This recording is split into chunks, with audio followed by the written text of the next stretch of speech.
வளையறீங்க? தொழிலாளியின் மூல தலைமை அவருடைய முதுகெலும்புதான். அதை கேள்விக்குறியாக்காதீங்க, ஆச்சரியக்குறியா மாத்துங்க. உங்க கேஸ்ல நான் ஆஜராகிறேன். நாளைக்கு நீங்க வேலைக்கு போறீங்க. வேலை கிடைச்சிருக்கா? ஆஜராகிறேன்னு சொல்லிட்டாங்க. அப்படின்னா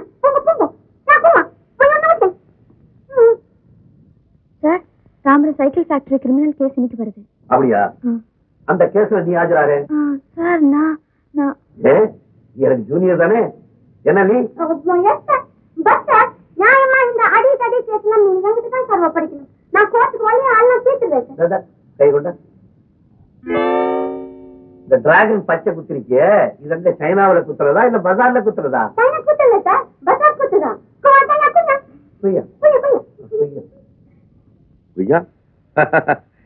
யூனியன் லீடர் சங்குனிக்கு போன் பண்ணி வர சொல். நானே வந்துட்டப்பா.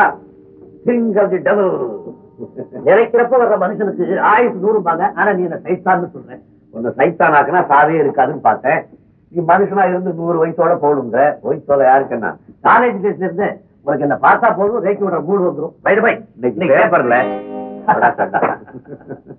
பாத்தியா, அன்னையில இருந்து இன்னி வரைக்கும் நம்ம 2 பேரும் ஒரே விஷயத்தை ஒரே சமயத்தில் நினைக்கிறோம். நினைச்ச வேடிக்கையா இருக்கு. நான் படிப்பு பாதியில நிறுத்திட்டு லேபர் யூனியன்ல சேர்ந்து அவங்க லீடர் ஆயிட்டேன். நீ படிப்பு முடிச்சுட்டு அதே லேபர் ப்ராப்ளத்துக்கு பெரிய வக்கீல் ஆயிட்டேன். பாத்தியாப்பா, வேலை நிறுத்த தடை மசோதா எப்ப வேணாலும் யாரையும் உள்ள தள்ளலாங்கிற ஆள் தூக்கி சட்டம். இந்த விஷயத்தை அடிக்கடி சொல்லி பூச்சாண்டி காமிக்கிறாங்கல்ல. ஆமா, இந்த சட்டத்துக்கு நீ தான் சாவுமணி அடிக்கணும். நீ உன்னுடைய யூனியன் மூலமா ரிட் சைன் பண்ணு, பாக்கி எல்லாத்தையும் நான் பாத்துக்கிறேன். துர்கா, எல்லாம் ரெடி சார். சார் மட்டும் கையெழுத்து போட்டா போதும்.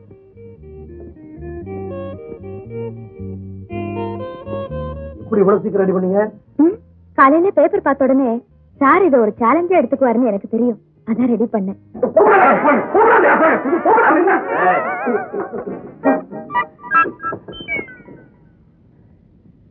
உட்காருங்க. இந்த கேஸை நீங்க எடுத்துக்கிறீங்க போலாதான். உட்காரு. அப்ப நிமிருங்க.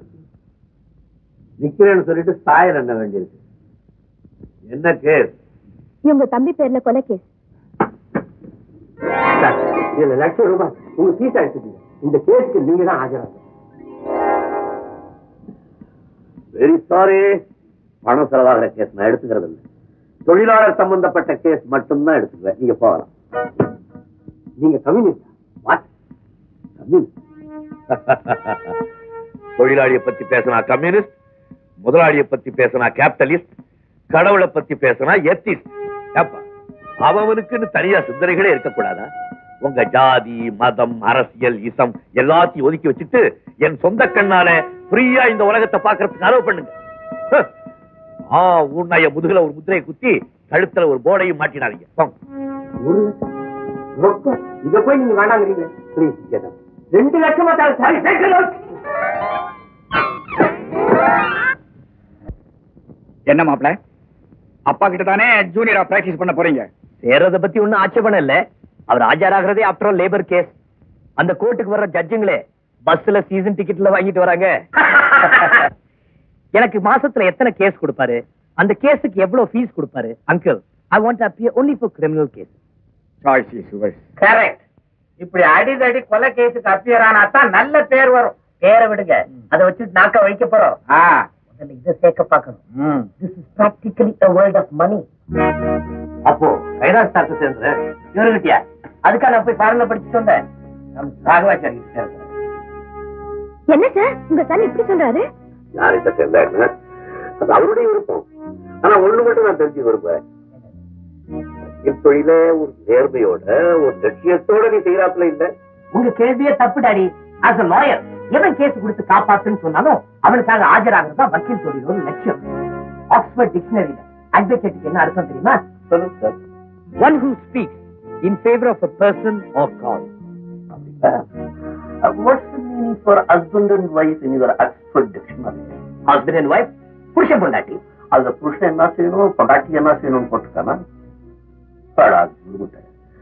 ஆக்ஸ்போர்ட் யூனிவர்சிட்டி தலைகளை குறைச்சிருக்கா உனக்கு முன்னாடி. என்ன நேரடியா கேட்கிறேன், ஒருத்த குற்றம் பண்ணிட்டான்னு வச்சுக்க, அந்த கேஸ்க்கு நீ ஆஜராகியா? குற்றவாளின்னு முடிவு பண்றதுக்கு அவன் யாரு? அது அவனே சொல்றான்டா, நான் ஒரு கொலை செய்துட்டேன், நீ இந்த கேஸ்ல ஆஜராகி என்ன காப்பாத்துக்கணும், அப்ப நீ என்ன செய்வேன்னு கேட்கிறேன். குற்றம் செய்திருக்கலாம், ஆனா அவன் செய்தது குற்றமா இல்லையான்னு சொல்ற உரிமை சட்டத்துக்கு தான் உண்டு. பொண்டாட்டி கற்பழிக்கப்பட்டதை புருஷன் பார்த்தான், குத்துனான், செத்தான். உணர்ச்சி வசப்பட்டு செய்த காரியம் சட்டத்துல விடுதலை. இதுக்கு என்ன சொல்றீங்க? சட்டம் எவ்வளவு சோமாளித்தனமானதுங்கிறது ஒன்றை விட எனக்கு நல்லா புரியுது. தனக்கு வசதியிலேங்கிற காரணத்துக்காக வயிற்றுக்குள்ள இருக்கிற சிசுவை கரைச்சிட்டா சட்ட பிரகாரம் அது தப்பே கிடையாது. ஆனா அதுவே குழந்தையா பிறந்து அந்த குழந்தைக்கு பால் கொடுக்கக்குள்ள வசதியிலேங்கிற காரணத்துக்காக அந்த தாய் அந்த குழந்தையை கொண்டுட்டான்னா சட்ட பிரகாரம் அவளுக்கு மரண தண்டனை. ஆனா போறது 2 உயிர் தான். இதுக்கு என்ன சொல்றேன்? அது பைத்தியக்காரா, வக்கீலுக்கு படிச்ச ஒருத்தர் செய்ய வேண்டிய முதல் காரியம் என்ன தெரியுமா? தான் படித்த சட்டத்தை தனக்கு துணையா வச்சுக்கிட்டு மனிதாபிமானத்தோட லட்சியத்தோட தொழில் செய்யணும். உங்க லட்சியம் என்னன்னு தெரிஞ்சுக்கலாமா? என்னுடைய லட்சியம் தொழிலாளர்களின் உரிமைக்காக போராடுவது, ஓட்டு போடுவது, ஓடிப்போய் பஸ்ஸிலே இடம் பிடிப்பது, தெருக்குழாயில நின்று கொண்டு தண்ணீருக்காக சண்டை போடுவது. இதுதான் உங்களுடைய உரிமைகளா? நோ. உழைப்பு, அதற்கேற்ற ஊதியம், சிந்திய வியர்வைக்கு உண்டான பலன், மேடை பேச்சுகளும் கோஷங்களும் கொடிகளும் நாம் நினைக்கும் மாற்றத்தை உருவாக்கிவிட முடியாது. சட்டம் என்ற பீரங்கி கொண்டுதான் அந்த கோட்டையை தகர்க்க வேண்டும். நிம்மதியா தொழில் பண்றதுக்கே விட மாட்டாங்க இந்த நாட்டுல. கூலிக்கார பசங்களுக்கு சப்போர்ட் பண்ணி பேசுறதுக்கு மட்டும் புதுசு புதுசா ஆளுங்க உருவாகிட்டே இருக்காங்க. கட்சிக்காரங்க ஓட்டுக்காக அவங்கள சப்போர்ட் பண்றாங்க, யூனியன் லீடருங்க உழைப்புக்காக சப்போர்ட் பண்றாங்க. இந்த லாயருக்கு இன்னையா வந்தது, இவன் தாயா நமக்கு பெரிய தலைவலி. பெரிய லட்சியம் பேசினா மட்டும் பரவாயில்லை. ஒன்னா கைய நீட்டான். அந்த ஆளுக்கு ஹைகோர்ட்ல பேர் என்ன தெரியுமா? மொரட்டு ஜீனியஸ். கொஞ்சம் இருங்க, நம்ம 4 பேரு பேசிக்கிட்டு இருக்கிறோம், அவர் வாய திறக்கல. அவர் எப்படி பேசுவாரோ? 2 பேரும் உறவாச்ச. எனக்கா என்னுடைய ஒரிஜினல் கலர் உங்களுக்கெல்லாம் தெரியாது. நமக்கெல்லாம் ஏதியா பந்த பாசம். நீங்கெல்லாம் அந்த ஆளுடைய மேடை பேச்சை பத்தி பேசிட்டு இருக்கீங்க. ஆனா நமக்கு சாதகமான ஸ்ட்ரைக்கான சட்டத்தை எதிர்த்து அந்த ஆளு ஹைகோர்ட்ல ரிட்டு போட்டிருக்கிறாரே, அத பத்தி சீரியஸா திங்க் பண்ணிட்டு இருக்கிறேன். GK is appearing against the government ordinance. And who is going to oppose GK? Supreme Court lawyer. Terror Rangabasham fix பண்ணியாச்சு. GK court. மிலாட், இது நம்முடைய இந்திய அரசியல் சாசனம். மனித உரிமையை காப்பது உலகத்திலேயே தலை சிறந்த அரசியல் நிர்ணய சட்டம் என்ற பெருமை இதற்குண்டு. இதிலே முதலாளிக்கும் தொழிலாளிக்கும் ஒரே விதமான உரிமைகள் தான் கொடுக்கப்பட்டிருக்கின்றன. ஆனால் நாம் சுதந்திரம் அடைந்து 35 வருட காலத்திற்கு மேலாகியும் இதிலே கொடுக்கப்பட்டிருக்கின்ற உரிமைகளை கீழ்த்தரத்திலே உள்ள மக்கள் அனுபவிக்க முடியாதது நம்முடைய துரதிர்ஷ்டம். மிலாட், மிஸ்டர் GK தனது பேச்சு திறமையால் வாதத்தை திசை திருப்புகிறார். எதற்கெடுத்தாலும் ஸ்ட்ரைக் செய்வது தனி மனித உரிமை என்கிறாரா? எதற்கெடுத்தாலும் ஸ்ட்ரைக் செய்வது தனி மனித உரிமை இல்லைதான், ஒத்துக்கொள்கிறேன். ஆனால் பசித்தவன் சோறு கேட்பது தனி மனித உரிமை, வேலை செய்தவன் குறி கேட்பது தனி மனித உரிமை. இதை நீங்கள் ஒத்துக்கொள்கிறீர்களா இல்லையா? மிலாட், அது எந்த உரிமையானாலும் பொதுமக்களை பாதிக்கும் போது கொடுத்த உரிமையை திரும்பி எடுத்துக்கொள்ளும் உரிமை அரசாங்கத்துக்கு உண்டு.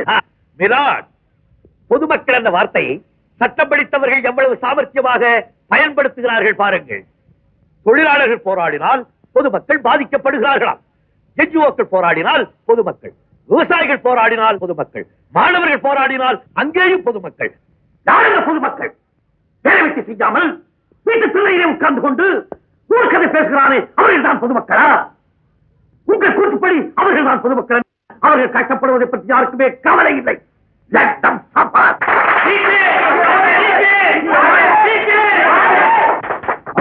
இன்றைக்கு நமது நாட்டில் கோடிக்கணக்கான மக்கள் வேலை இல்லாமல் திண்டாடிக் கொண்டிருக்கிறார்கள். அப்படி இருக்க வேலை செய்யும் தொழிலாளிகளுக்கு மாதம் கண்டால் சம்பளம், வருடம் வந்தால் போனஸ். இந்த நன்றியை தொழிலாளர்கள் மனதில் வைத்திருந்தால் ஸ்ட்ரைக் என்ற எண்ணமே வராது. விராட், ஸ்ட்ரைக் என்ற எண்ணமே வருவதற்கு காரணம் ஒரே நாட்டில் ஒரே படிப்பு ஒரே தகுதி உள்ளவனுக்கு சம்பளத்தில் வேறுபாடு இருப்பதுதான். மத்தியிலே ஒரு சம்பளம், மாநிலத்திலே ஒரு சம்பளம், பேங்கிலே ஒரு சம்பளம், தனியார் துறையிலே ஒரு சம்பளம். உதாரணமாக பேங்கிலே வேலை செய்கின்ற ஒரு பியூன் வாங்குகிற சம்பளத்தை விட நமது ஊர் தாசில்தார் வாங்குகிற சம்பளம் மிக குறைவு. ஏன் இந்த பாகுபாடு? அப்படி என்றால் அதிகம் சம்பளம் வாங்குபவர்களுக்கு அவருடைய சம்பளத்தை குறைக்க சொல்கிறீர்களா? நான் குறைக்க சொல்லவில்லை, குறைந்திருப்பவர்களுக்கு கூட்டி தாருங்கள் என்று சொல்கிறேன். அதற்கு என்ன சொல்லுகிறீர்கள்?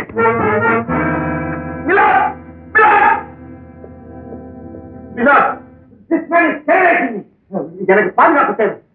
Mister Rangabashyam, it's your mistake. இங்க எடுத்துக்கிட்ட கேஸ் வேலையில இருக்கிறவங்களை பத்தி தானே தவிர வேலையில இல்லாதவங்களை பத்தி இல்ல. நீங்க தான் தவறாவே ஆர்குமெண்ட் ஆரம்பிச்சீங்க.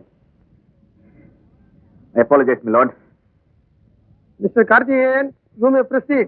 மிலாட், நாட்டு நன்மைக்காகவும் ஏழை மக்களின் வாழ்வுக்காகவும் தான் அரசாங்கம் சட்டம் தீட்டுகிறது. ஆனால் பணக்காரர்களும் வியாபாரிகளும் அந்த சட்டத்துக்கு பின்னால் பதுங்கிக் கொண்டு குளிர் காய்கிறார்கள். ஆகவே தொழிலாளர்களை பாதிக்கும் இந்த சட்டத்தை ரத்து செய்யுமாறு மிக பணிவோடு கேட்டுக்கொள்கிறேன்.